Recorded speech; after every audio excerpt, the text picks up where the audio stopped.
Marcos, capítulo 4, Evangelho de Marcos, o Evangelho de Jesus, segundo o evangelista Marcos, capítulo 4, versículos 1 a 8. Vamos ver o que o Senhor tem para nós nessa noite, em que Ele vai nos exortar, nos consolar e nos abençoar.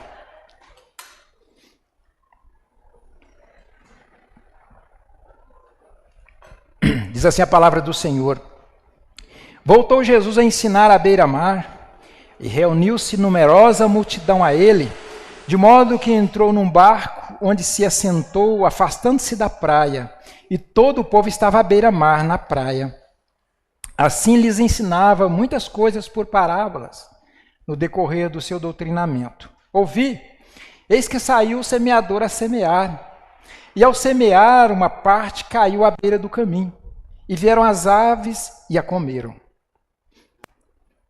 Outra caiu em solo rochoso, onde a terra era pouca, e logo nasceu, visto não ser profunda a terra. Saindo, porém, o sol a queimou, e porque não tinha raiz, secou-se. Outra parte caiu entre os espinhos, e os espinhos cresceram e a sufocaram, e não deu fruto. Outra, enfim, caiu em boa terra, e deu fruto, que vingou, e cresceu, produzindo a 30, a 60 e a 100 por um. Irmãos, hoje nós vamos refletir sobre a parábola do semeador. Mas antes de fazermos essa reflexão, eu quero ler com os irmãos 2 versículos da palavra de Deus que se encontram em Salmo de número 126, versículos 6 e 7. Ou versículos 5 e 6. Repetindo, Salmo 126, versículos 5 e 6. Que diz assim: Os que com lágrimas semeiam, com júbilo ceifarão. Quem sai andando e chorando enquanto semeia, voltará com júbilo, trazendo os seus feixes. Irmãos, vamos refletir um pouquinho sobre essa parábola. Vamos descrever aqui como é que foi essa parábola. Então, os irmãos já sabem o que é parábola, né? Parábola é alguma coisa paralela, não é isso? Ensinando uma outra coisa, usando uma linguagem simples do dia a dia, que as pessoas entendam de uma forma simples, para ensinar verdades profundas. Parábola é a linguagem dos sábios, né? Eles usavam esse recurso para poder dizer coisas que de outra forma não poderia, as pessoas não captariam tamanha profundidade. Jesus era mestre em parábolas, ele falava as coisas mais profundas foram ditas por Jesus, de maneira que todos ali podiam entender perfeitamente, desde a criancinha, né, até os doutores que estavam ali, todos eram edificados da mesma forma, porque ele tinha a melhor retórica possível, era impressionante. Mas enfim, então vamos lá. O semeador saiu a semear, ele já saiu semeando, né? Diz que ele já pelo caminho afora, ele já estava lançando a sua semente. O lavrador, né, com o seu bornal, não sei como é que se chama por aqui, não é? Eu costumo chamar embornal, é um objeto de colocar as sementes. As primeiras sementes caiu no caminho, aquele caminho batido de carruagem, de cavalo, não é? Aquelas sementes ficaram ali expostas, elas não tinham como aprofundar e, enfim, cobrir-se de terra. Os passarinhos viram lá de cima com muita facilidade e comeu essas sementes. Nenhuma brotou, não deu nada. Foram as primeiras sementes que ele lançou no caminho. A segunda rodada de sementes foi exatamente num local, numa pedreira. Ele nem sabia que era pedreira porque tinha uma camada fina de terra, né, uma terra fértil. E ele jogou essa semente ali, e ela nasceu com facilidade, toda feliz ali, né? Porque a terra ela ficou quase na superfície ali, foi fácil ela nascer, mas quando ela foi fincar suas raízes, ela deu na pedra, não tinha como. E para piorar a situação, vem o sol, né, bate na pedra, A pedra, por seu turno, aquece a terra um efeito estufa, mata as plantinhas de forma que nenhuma produz. A outra rodada de semente cai numa terra que tinha ocupada, tinha outras sementes ali. Ele nem viu, porque era semente. E as sementes que ele plantou logo nasceu também em terra, né, fértil, mas nasceu aquelas outras sementes de espinho.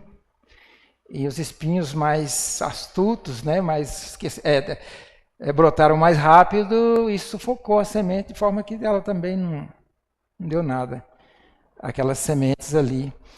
Mas finalmente, não é, ele encontrou a terra boa, como nós vimos aqui, e ele plantou ali e deu uma sementinha, deu 100, né? Muito bom, e ele ficou super feliz, e não foi inútil o trabalho dele. O agricultor, querido, semeou em 4 solos, não é? À beira do caminho, não é? Naquela terra dura, o solo rochoso, pedra duras, com aquela camadazinha de terra, e também no meio dos espinhos e na boa terra. Óbvio que isso é uma parábola, ele vai explicar depois, e são tipos de corações. Essas terras que abrange todas as pessoas quando a gente vai evangelizar elas, né? Então, é o coração. Então, veja bem, tem o coração duro, que não entra de jeito nenhum. Tem o coração superficial. Ele é superficial. Ele recebe aquela alegria, mas não cria raiz. Por algum motivo, ele não... E também nenhum nem outro não vinga. E o coração ocupado. O coração recebe, mas ele tem outras coisas também. Ele é um coração ocupado. Tem coisas lá que sufoca a semente não aceita, ela não cresce junto. Até porque os pés de espinho são astutos, né? E eles sufocam. E o coração bom, o coração receptivo, que recebe a palavra com alegria, e ele produz fruto. Irmãos, o ensinamento nós estamos fazendo a introdução ainda, quer dizer o seguinte: uns ao ouvir a palavra, ela entraria no ouvido e sairia no outro. Era a rejeição instantânea. Outros teriam uma conversão passageira. Quando viesse preocupação, provação, tribulação ou prazeres pecaminosos, ela pularia do barco. Ela não continuaria. Fosse provação, tribulação, coisas, né, negativas, ou também fosse prazeres pecaminosos. Qualquer coisinha, porque ali, né, não tinha estabilidade, além do mais, fraquinha naquela terra, outros com aqueles espinhos todos. Então, quando viesse qualquer coisa, aconteceria isso. E a terra boa, né, que realmente iria poder produzir. Apesar de todo o obstáculo, irmãos, o semeador realiza o seu trabalho confiante na colheita que vai ter. E ele, de fato, ele teve a colheita. Baseado no que eu já falei, na leitura que nós já fizemos, então vamos estudar esses 4 tipos de solo.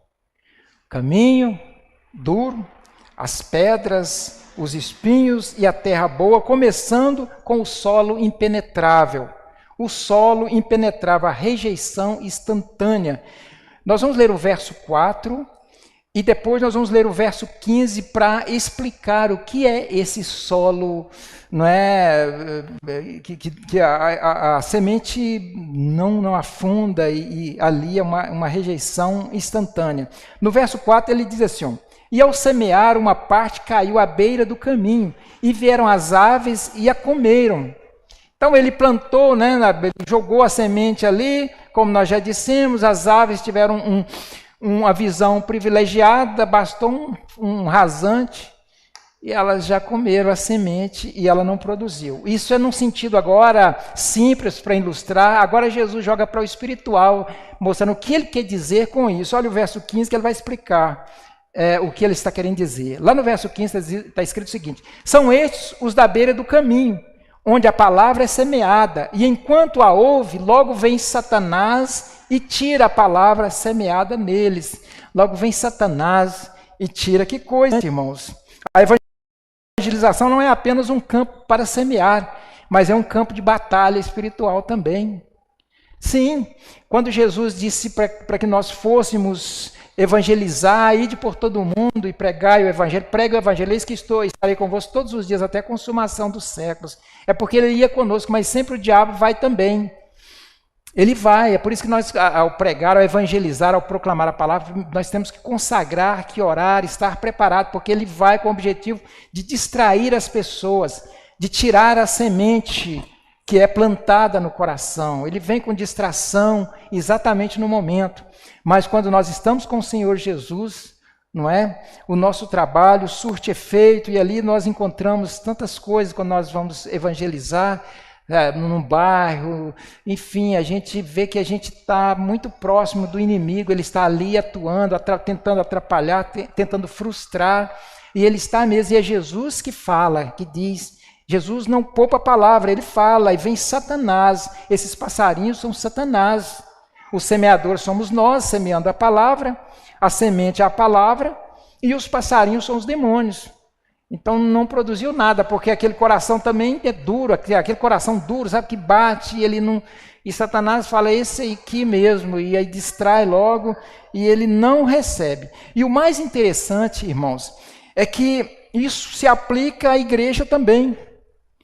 Nós podemos aplicar para a evangelização para as pessoas que não são salvas, mas para os que são salvos também. Muitos escutam o sermão, mas não prestam atenção. A palavra não produz efeito na sua vida. Essa pessoa, domingo após domingo, vai à igreja, escuta o sermão, mas Satanás rouba a semente do seu coração. É com muito temor e tremor, e também com carinho, nada, não é com nenhum rancor que eu digo isso, estou pregando a palavra do Senhor aqui e dizendo uma verdade. É isso que acontece, esse chão batido, às vezes encontramos em nós mesmos. Às vezes o pregador está pregando a palavra e a pessoa não está permitindo que Satanás roube essa palavra, não é? A pessoa quando prega, irmãos, principalmente no culto à noite aqui, é muito sério, é uma responsabilidade muito grande, não importa quem seja, porque Jesus usa, aqui está a palavra da profecia, o momento sagrado, o momento da ministração da palavra. É por isso que nós temos muito cuidado, não é? Quem ocupa o púlpito, principalmente no culto público, porque é importante, as pessoas, muitos irmãos, você, até eu também, que eu estou mais ouvindo do que pregando, que eu tenho outros pregadores, isso serve para mim também, nós temos que tomar muito cuidado para não permitir que isso aconteça, que Satanás roube a mensagem. Essas são um princípio para a nossa vida, para nós pegarmos aqui e viver durante a semana, viver nas nossas vidas. Mas, infelizmente, acontece isso na própria igreja. É isso que o Senhor quis nos ensinar, é uma palavra ativa e passiva, se nós podemos dizer assim. Ou seja, ela aplica em nós mesmos, aplica nos outros, mas aplica em nós mesmos. Nós, ao mesmo tempo que somos os evangelistas, nós somos os receptáculos da palavra também, os recebedores da palavra. Então, quando a palavra está sendo ministrada aqui, preste atenção, cuidado. Se vai usar a Bíblia, usa ela exatamente para acompanhar o foco. Porque às vezes eu posso usar a Bíblia, eu estou tão distraído, desligado, desinteressado, que eu uso a Bíblia para mexer em outro texto. Não é? A Bíblia, que é uma bênção, que é a palavra de Deus, vai servir agora para me confundir, porque a minha mente, né, eu vou ficar, o texto ali, vamos acompanhar juntos e vamos ver o que Deus tem, porque Deus está usando, não importa quem que esteja ali, seja qual for o pregador, Deus vai usar, porque Deus usa quem Ele quer, na hora que Ele quer, e Ele usa nesse momento. Esse é o primeiro solo, então, irmãos. Esse é o primeiro solo.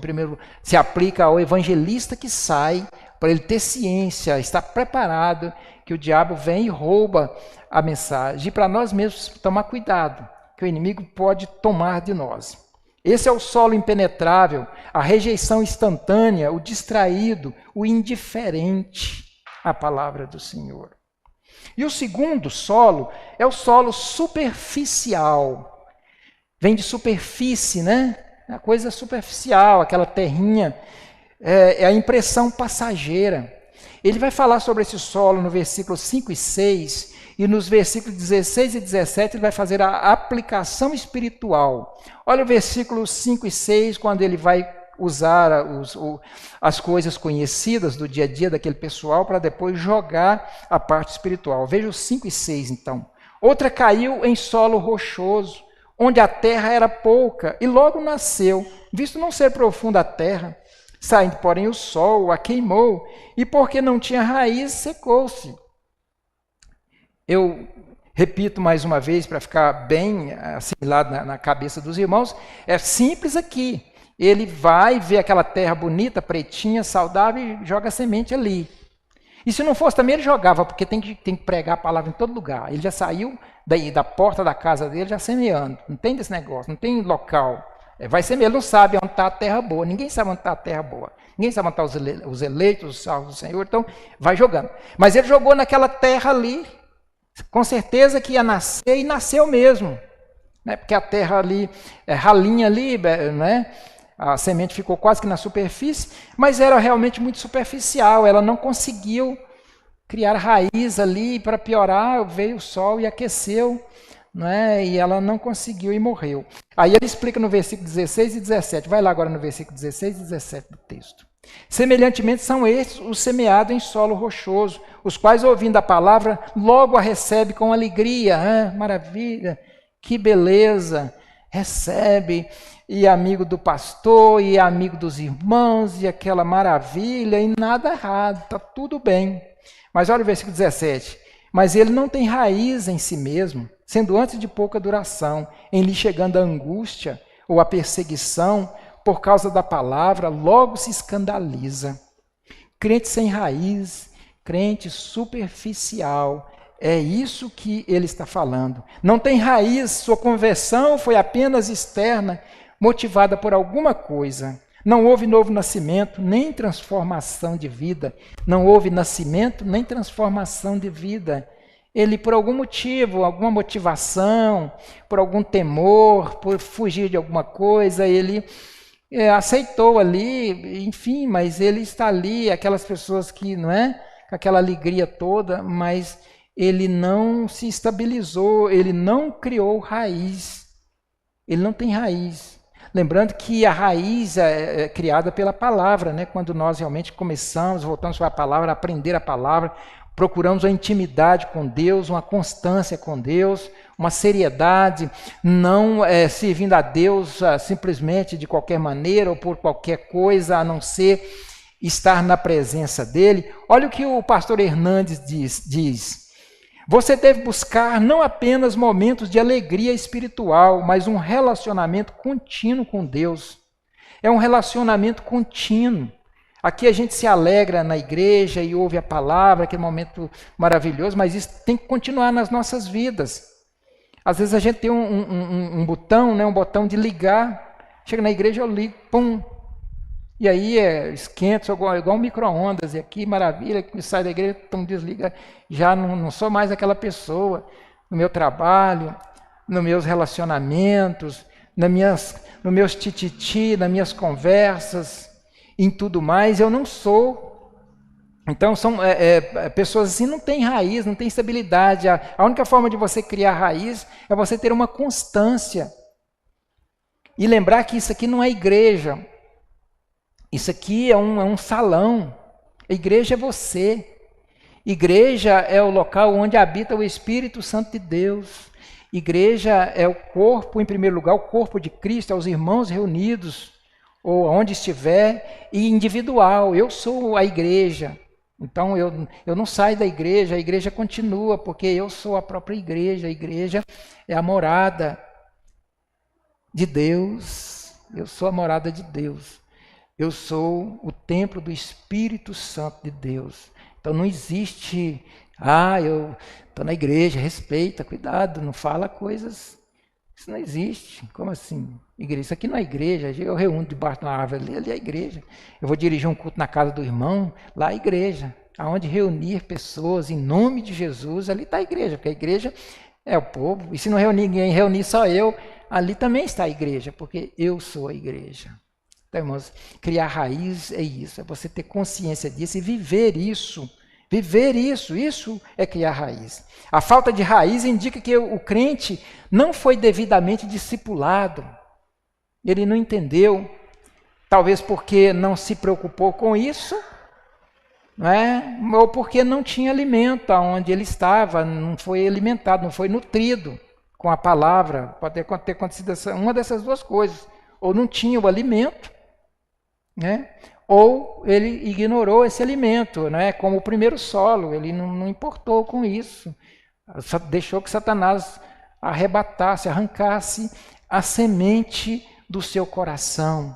Então entenda a parábola, irmãos, entenda o que o Senhor está querendo te dizer nessa noite. E outra coisa, irmãos, provações, tentações, pressão, perseguição, tribulação, isso sempre acontece, não é só na sua vida que acontece, não. Na minha vida, na vida do crente, na vida de qualquer um, principalmente quando a gente está querendo mesmo firmar com o Senhor, a gente tem momentos, fases assim que a gente passa por muitas dificuldades, por muitas lutas, mas somente aqueles que tiverem desenvolvido suas raízes abaixo da superfície sobreviverão. Tem que fincar as suas raízes além da superfície, na rocha firme, porque se você fincar, o que vai acontecer quando vier os ventos, vier tudo? Você fincando, você consegue alcançar o lençol freático. E o sol não vai conseguir secar. E você vai conseguir também os nutrientes, que está além da rocha. A rocha não é tão forte. Você consegue atingir, ultrapassar ela, atingir os nutrientes que estão ali, as riquezas minerais, enfim, e a água para você se nutrir, mas você tem que passar essa pedra, essa dureza de vida que você está passando, essa tribulação, isso é a pedra. Sua raiz tem que perfurar essas pedras, seja persistente, seja firme na presença do Senhor, seja constante, porque essa pedra que você encontra, eu também encontro, todos encontram. Não pense que é só você que passa por essas lutas, não. E você tem que, agora é o momento de você mostrar que você realmente, o que você quer, que você precisa se definir, decidir o que é que você quer da sua vida. Você quer mesmo vestir a camisa? Você quer mesmo aprumar na presença de Deus? Saiba que boa parte das pessoas não querem. E você não pode, quase ninguém não está firmado, então eu também não vou firmar. Isso não existe. Todo mundo pensar assim, ninguém vai realmente assumir esse compromisso. E é difícil.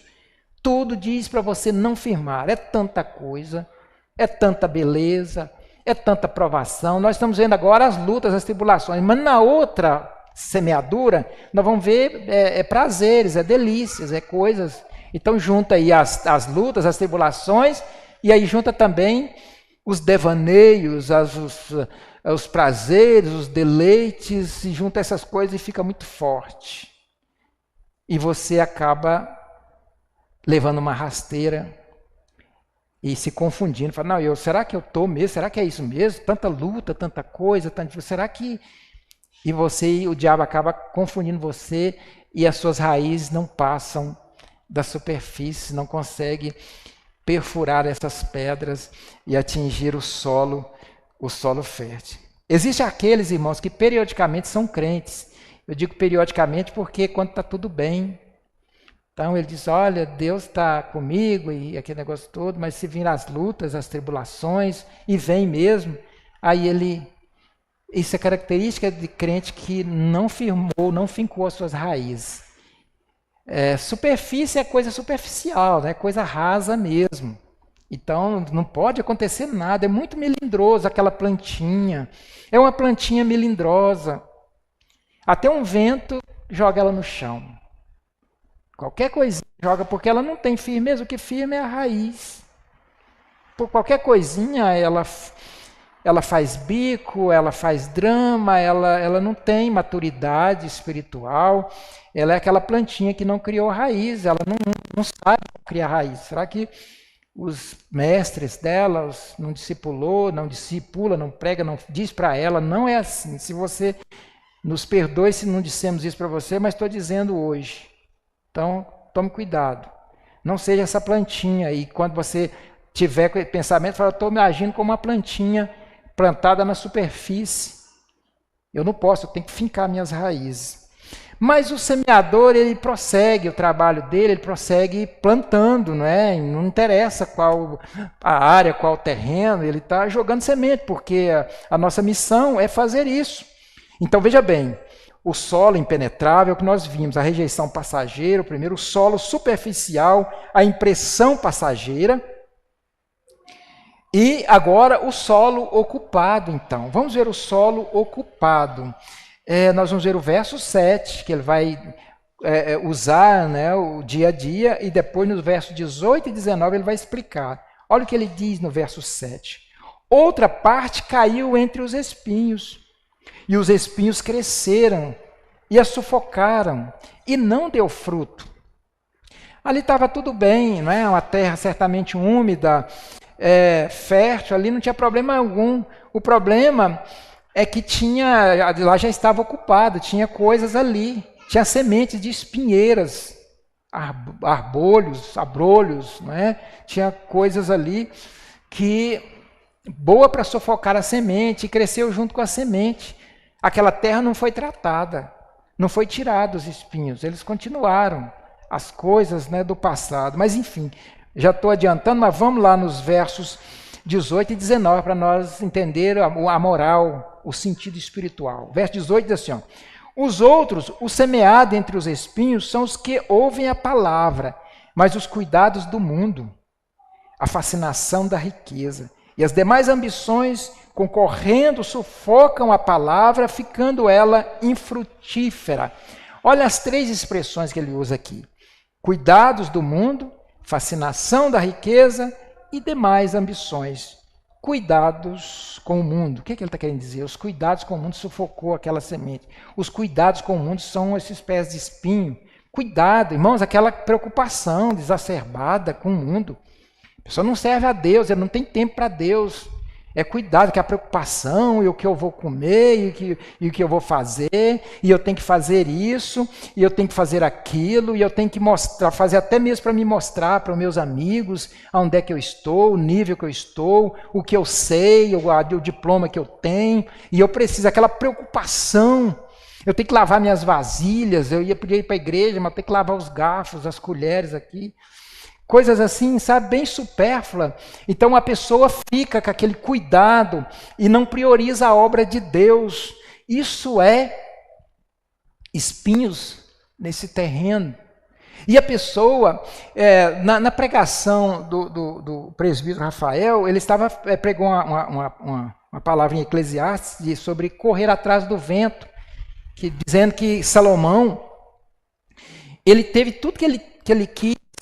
Era riquíssimo, ele era rico, ele fez todos os cursos, ele sabia tudo sobre botânica, sobre fauna, sobre flora, era poeta, escritor, ele era o homem mais sábio, e ele falou, eu não neguei nada aos meus olhos, tudo que eles queriam, muitas mulheres, né? Mais de 1000 mulheres, só esposa, e ele tinha umas 600, sem falar nas concubinas, e ele, de repente, ele pensou e falou, isso tudo não significa nada, isso é vapor. Isso é correr atrás do vento, isso é vaidade. A vaidade aqui é exatamente isso, alguma coisa sem sentido. Porque quando você prioriza essas coisas boas que Deus deixou para nós, não é? Que nós podemos e devemos estudar, formar, adquirir as coisas. Quando nós focamos nessas coisas sem Jesus, de forma que essas coisas ocupem a prioridade nas nossas vidas, aí já perdeu todo o sentido, porque o que eu vou fazer com essas coisas se eu não tenho Jesus? É Jesus que é a riqueza. O que eu vou fazer com essas coisas? Eu, por exemplo, na minha idade que eu estou, vai adiantar o quê? Daqui uns dias eu já vou me aposentar, e aí daqui a uns dias eu estou aí com a cabeça branquinha, o que adianta? Isso não é. Então, sem Jesus, ele chegou à conclusão que não faz sentido. E para piorar a situação, quando a pessoa prioriza as coisas seculares e ela vai atrás dessas coisas, o correr atrás do vento, isso é vento. E quando você foca mesmo, esquece Jesus, esquece a obra de Deus e foca nesse correr atrás do vento, o vento se torna um bumerangue. O que é isso? Como o vento se torna um bumerangue? Porque ele volta e te dá uma rasteira. Ele volta e te joga no chão. Quando você fica correndo atrás dessas coisas, não prioriza Jesus. Porque Jesus é a rocha. Só Ele pode dar estabilidade. E a estabilidade começa na alma, no emocional, no coração. Se você não tem estabilidade emocional, estabilidade na alma, no coração, não vai adiantar nada. Porque ela começa, é no emocional. É no coração a estabilidade. Não é lá fora. A riqueza, quer ser rico? A riqueza começa no coração. Na mente tem pessoas cheias de dinheiro aí, paupérrimo e pobre. Até porque pobreza é necessidade, né? E a boa parte das pessoas, quanto mais rico, mais necessitado ele fica. Porque se ele tem aí 5 mansões, ele fala, eu só tenho 5 mansões. Ele fica desesperado, o colega dele tem 8 mansões. Isso é necessidade, e ele não dorme, ele precisa de mais mansões, e mais, e mais, e mais. Isso, pobreza é precisão, é necessidade. Mas tem pessoas que com pouca coisa, eles não precisam de nada, então essa pessoa é rica. A riqueza está dentro da pessoa e não fora da pessoa. A estabilidade, você tem que se estabilizar, é dentro de você. E Jesus é que oferece isso. Se você tem Jesus, então você tem estabilidade emocional. Então você tem riqueza. Porque a riqueza, para que a gente quer riqueza? É para deitar e dormir. Um sono maravilhoso. É para isso. É para ter paz, não é? É para descansar tranquilo. Só Jesus pode oferecer isso. Nada mais pode. Então, queridos, é isso. Cuidado. Os cuidados do mundo, essa preocupação, não, isso é mais importante do que Deus, é mais importante do que ir para a igreja, é mais importante do que orar, é mais importante do que meditar na palavra, porque eu não tenho tempo, irmãos, eu não tenho tempo para meditar na palavra, eu não tenho tempo para orar, você não conhece a minha vida. É óbvio que é porque eu estou priorizando. O mais importante da minha vida está ocupando a fila ali, o primeiro lugar, é porque aquilo é mais importante. Se não fosse Deus, Deus ocuparia o nosso primeiro lugar. Então, queridos, cuidado com o mundo. Fascinação da riqueza, né? aquela dificuldade, aquela necessidade de riqueza. Preciso ser rico, eu tenho que ser rico, porque eu sendo rico eu vou ter várias pessoas aos meus pés, eu vou ter segurança, não é? Eu vou ter segurança e não tem segurança, porque riqueza não dá segurança. Jesus é que é o castelo, um castelo forte, fechado, que dá segurança para a pessoa. Só Ele pode dar segurança. E as pessoas, não, eu vou ficar rico para mim poder ter segurança, para mim poder transbordar a minha vaidade, não é? E eu ter poder para ver as pessoas me servirem. Enfim, isso são plantas daninhas nessa terra, querido. E as demais ambições, aí ele, né, toda ambição, aquela ambição que não seja Jesus. Jesus deve ser a nossa ambição. O reino de Deus, buscai primeiro o reino dos céus e a sua justiça, e as demais coisas vos serão acrescentadas. Se no solo anterior o que afasta o suposto crente ao sofrimento e o desconforto, neste o que afasta é o prazer, as delícias, os desejos de ficar rico, como eu já disse para vocês, junta essas coisas, as tribulações, as provações, as dificuldades nas nossas vidas, e agora vem esses escapes, né? Eu sofro tanto, eu mereço, não é? Alguma coisa assim que bacana, que desagrada a Deus, mas eu tenho sofrido tanto, e é a válvula de escape, e a pessoa acaba que realmente naufragando. Acaba naufragando. Então, irmãos, vamos aprender com essa parábola. Não vamos ser essa semente, esse chão duro, batido, não, que não ouve a palavra, não é, que não medita na palavra, que permite que Satanás rouba. Não vamos ser esse solo ocupado, não. Vamos deixar as coisas, não é inegociável. Você vira o Senhor Jesus, as coisas velhas têm que ficar para trás. Nós fomos regenerados, somos novas criaturas. Então tem que deixar aquelas coisas. Nós sabemos muito bem aquilo que não agrada a Deus, e às vezes a gente continua com algumas coisas, nós não nos desvencilhamos ainda dessas coisas. Estamos com isso nas costas, como se, pesando como uma enorme pedra nas nossas costas, e nós estamos ali quase com a boca no chão, aquela pedra enorme carregando aquilo que no travinha, e nós não conseguimos ainda se desvencilhar, jogar essa pedra para nos sentirmos leve, ao ponto de flutuarmos ali. Não é? Que maravilha quando desvencilhamos de tudo mesmo, queridos. Então, que o Senhor tenha misericórdia de nós. Esses crentes que nós estamos falando é o que quer servir a dois senhores. Ele quer agradar a Deus e ser amigo do mundo. Quer o que há de melhor no Evangelho, mas também quer o que há de melhor no mundo. Aí não funciona. Essa é a terra ocupada, que tem espinhos, que os espinhos não saíram. Eu repito, esse é o crente que quer servir a dois senhores. Ele quer agradar a Deus e ser amigo do mundo. Quer o que há de melhor no Evangelho, mas quer o que há de melhor no mundo também. Isso não funciona. Ou é uma coisa ou outra. Não existe meio termo. Não existe ficar em cima do muro. Quando você realmente assumir a postura, que o diabo falar que com esse aí eu não tenho jeito, não vai adiantar. Eu não vou conseguir. Aí ele não é besta, ele é muito inteligente.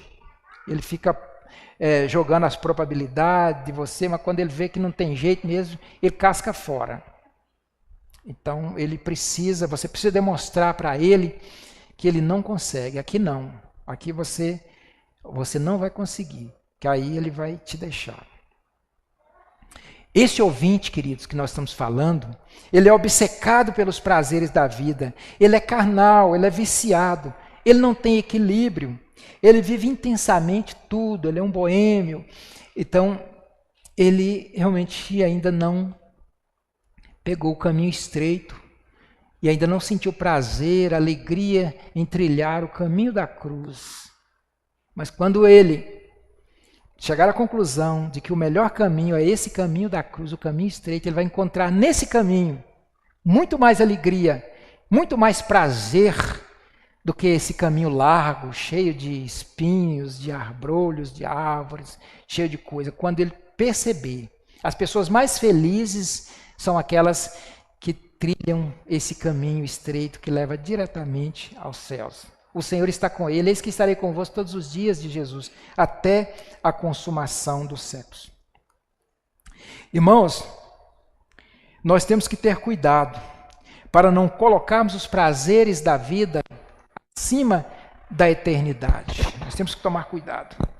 E quero concluir essa palavra com o último solo, então, porque nosso trabalho não é vão no Senhor. Nós devemos semear em todos os lugares. Não sabemos quem são, não é, os escolhidos do Senhor. Temos que lançar a semente, confiantes que elas estão aonde nós passamos. Aonde nós passamos, nós vamos encontrar e vai dar fruto. Não podemos desistir, não podemos parar.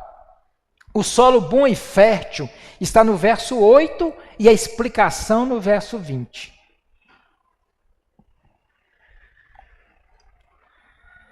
O verso 8 diz assim: outra enfim, finalmente, outra enfim caiu em boa terra e deu fruto, que vingou e cresceu, produzindo a 30, a 60 e a 100 por 1, 100 vezes mais. E aí o verso 20 ele vai explicar, não é? Que terra é essa? Terra preparada, terra fértil, terra boa. E o verso 20 ele fala: os que foram semeados em boa terra são aqueles que ouvem a palavra e a recebem e frutificam a 30, a 60 e a 100 por 1. Observem os verbos: ouve, recebe, frutifica. É isso que você tem que fazer. Olha, ouve. Não, mas não entra no ouvido e sai no outro, não. Ele ouve e recebe. Receber é a palavra descer para o coração. Ele meditar e se comprometer em assumir e fazer aquilo. É você, por exemplo, ouvindo essa palavra hoje, um bom exemplo, você ouve ela. E você vai guardá-la no coração e vai prometer para você e para Deus que você vai cumpri-la. Isso é receber, frutificar. É você agora dar fruto, é você também começar a desenvolver, a trabalhar, porque veja que cresceu. Como é que ela chegou a 100 por 1? Como aconteceu isso? Como é que a gente faz com uma semente? Você pega uma sementinha aqui, ó, e aí planta ela dá um pé de laranja, por exemplo. Quando Deus criou todas as coisas, digamos um exemplo aqui, ele não tivesse criado laranja, só uma semente. Então, aquela semente tem a informação genética para todas as laranjas que existem. Tudo saiu daquela semente, tudo estava ali. Olha que coisa interessante. Então, aquela semente nasceu um pé de laranja carregado de laranja e plantou aquela semente que estava naquele pé, tudo vem daquela semente. Isso serve para nós também, não é? Nós somos filhos de Adão e Eva. Todo mundo. Nós somos irmãos, somos filhos de um pai só e de uma mãe só. A mesma semente. Então eles tiveram ali a família deles, a princípio houve relacionamento entre os parentes ali, né? Claro, porque era necessário e a coisa foi crescendo e chegou onde estamos. Então veja, quando diz que frutificou até 100, é porque a pessoa ouviu, recebeu e ele produziu. E as pessoas que ele pregou também produziu, e aí a matemática de Deus, a coisa foi crescendo. Mas às vezes não frutifica, porque nós às vezes até que ouvimos e até que recebemos, amém, glória a Deus. Não entrou no ouvido, saiu no outro, e nós recebemos só para nós, e estamos felizes. Mas não basta, não está completo, não está certo ainda. Tem que frutificar. Temos que evangelizar, trazer as pessoas para a igreja, para poder ouvir a palavra. Temos que trabalhar nessa. Todos nós temos que frutificar, senão não vai dar 100. Entenderam? Então você ouve, você recebe no coração e você frutifica. Aqui, irmãos, está a alegria do semeador. O semeador aqui fica muito feliz, não é? Aqui está a recompensa do trabalhador. É aquele versículo, né, que eu leio novamente. Quem sai andando e chorando enquanto semeia, voltará com júbilo, trazendo os seus feixes. A nós, meus queridos irmãos, cabe o plantar e o regar, mas o germinar, o produzir vem do Senhor. A nós cabe plantar e regar, ou seja, vamos fazer o trabalho, não importa, é o Senhor, nós não conseguimos fazer que aquela semente gere e cresça. O nosso papel é semear, é regar, é cuidar da semente. Nós estamos fazendo isso, porque às vezes a gente usa desculpa, não vai adiantar, enfim, eu vou fazer, as pessoas, eu prego, eu falo, é isso mesmo, nós temos que pregar independentemente de a gente ver crescimento. Continuar normalmente trabalhando, porque a nós cabe o plantar e o regar, mas o germinar vem do Senhor, como diz o próprio apóstolo Paulo. Eu plantei, Apolo regou, mas o crescimento vem de Deus. 1 Coríntios 3, versículo 6. Eu plantei, Apolo regou, mas o crescimento vem de Deus. Então, queridos, as parábolas do Senhor, como eu já disse para vocês, são verdades profundas, reflexões que mexem, abalam com a nossa estrutura, nos desafia, são profundas. Então, medita nessa parábola e veja se ela encaixa em você e receba essa palavra e aplique ela e frutifique com ela. Que o Senhor nos abençoe. Vamos nos colocar em pé e vamos orar neste momento.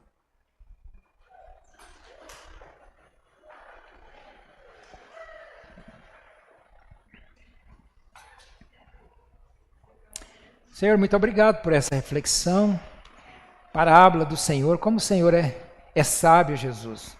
Uma parábola que o Senhor ensinou naquele tempo e ela vem ensinando multidões, vida afora, Senhor, nos fazendo, nos incomodando, nos despertando, nos motivando, Senhor, desafiando a nossa vida.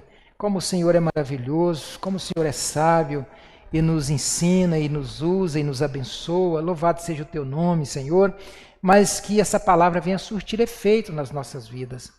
Que a tua palavra possa achar guarida nos nossos corações, que ela possa achar acolhida, Senhor, e possa produzir frutos, que nós não venhamos a ser corações duros, ou corações cheios de outras coisas mais, de espinheiros, Senhor, ou sermos superficiais, como aquelas sementinhas sem raiz, aquelas plantinhas que nasceram naquela terra, Senhor Deus, que quando veio o sol, veio o vento, veio as intempéries da natureza, ela morreu com rapidez, não suportou, mas que possamos criar raiz, lançar raiz, meditando na Tua palavra, procurando a intimidade contigo, procurando ter uma vida santa diante do Senhor.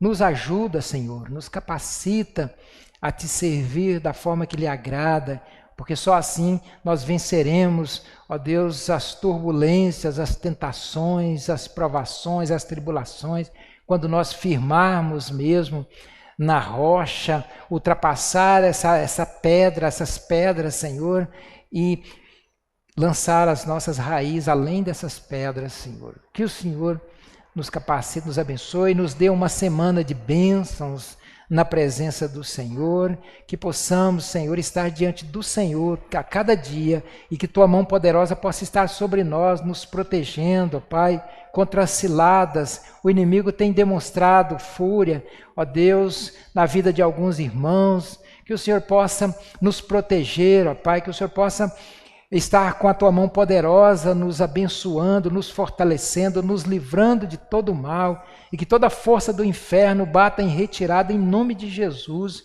Qualquer investida do inferno, nós repreendemos pelo poder que há no sangue de Jesus. Proteja o Teu povo, proteja as famílias dessa igreja, Senhor, os irmãos que fizeram o propósito de servir o Senhor, de crescer na presença do Senhor. Inimigo, você não tem poder sobre essas vidas, porque elas decidiram por Jesus, e nada, absolutamente nada, poderá afastá-las do Senhor. O Senhor nos abençoe, em nome de Jesus. E agora, amados, ide em paz, que a graça do Senhor Jesus, o amor eterno do Pai, e a consolação, o conforto do Espírito Santo esteja com todos vós, em nome do Pai, do Filho e do Espírito Santo de Deus. Amém.